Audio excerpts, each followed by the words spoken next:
Satu keluarga ini baru saja membeli mobil baru dan melakukan perjalanan ke suatu tempat untuk liburan. Sesuatu yang tak terduga akhirnya terjadi di mana sistem pengereman mobil mereka mengalami malfungsi.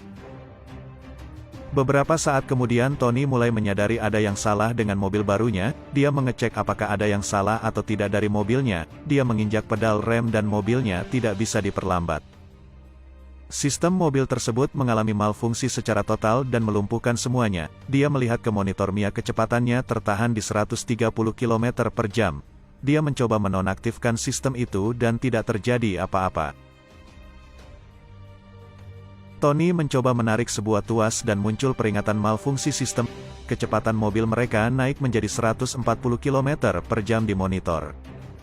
Tony menelepon sales tempat dia membeli mobilnya dan menceritakan mobil yang dibelinya mengalami masalah. Sales tersebut tidak menghiraukan dan mengatakan semuanya akan baik-baik saja dalam beberapa saat. Mobil Tony yang mulai tak terkendali melaju kencang dan menabrak mobil kuning milik yang bisa saja disebut Johnny. Johnny terdiam membisu dan melihat apa yang terjadi pada mobilnya.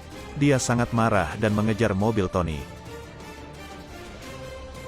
Seorang polisi pria mengejar mereka, menyuruh mereka menepi, tapi Tony menjelaskan apa yang terjadi pada mobil mereka kepadanya. Mereka membacakan tulisan SOS kepadanya.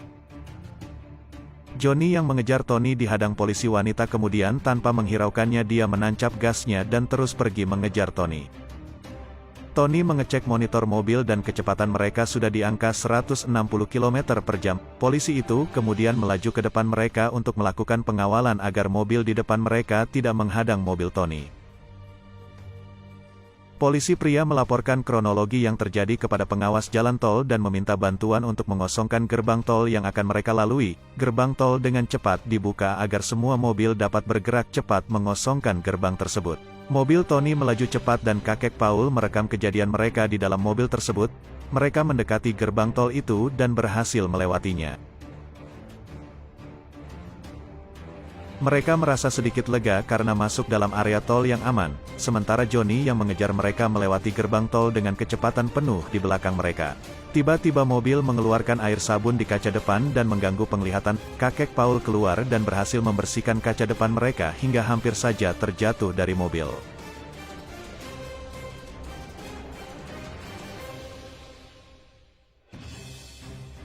Kakek Paul menggantikan posisi Tony sebagai sopir. Tony menelepon sales mobil yang dia beli, tapi lagi-lagi dia tidak dihiraukan olehnya. Tak lama kemudian Johnny digigit seekor lebah dan menabrak mobil yang mengantri untuk keluar tol di belokan.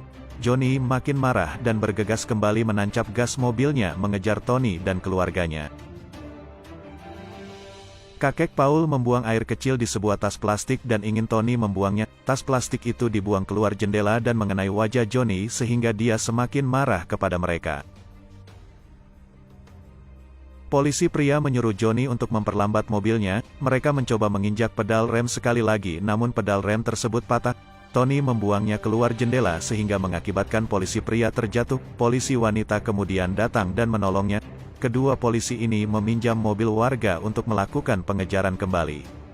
Johnny berhasil mengejar mereka dan mencoba menabrak. Anak laki-laki Tony menembakkan tombak besi ke paha Johnny. Johnny kesakitan sehingga mengakibatkan dia keluar jalur dan menabrak di pemukiman warga yang tinggal di sekitar tol. Kedua polisi tersebut berhasil mengejar mereka dan berusaha memperlambat mobil Tony dengan cara menghadangnya dari depan. Mobil mereka tidak melambat dan terus melaju dengan kecepatan yang sama. Polisi wanita menyuruh mereka untuk pindah mobil secepatnya. Satu persatu anak Tony berhasil pindah ke mobil polisi, giliran anak tertua untuk berpindah. Kemudian kakek Paul menoleh dan melihat celana dalam sehingga mobil semakin menjauh satu sama lain, namun anak tertuanya berhasil pindah mobil. Kakek Paul yang merasa putus asa ingin keluar dan melompat dari mobil, namun dengan sigap Tony langsung menahan kakeknya. Tony kembali mengambil alih kemudi mobil tersebut.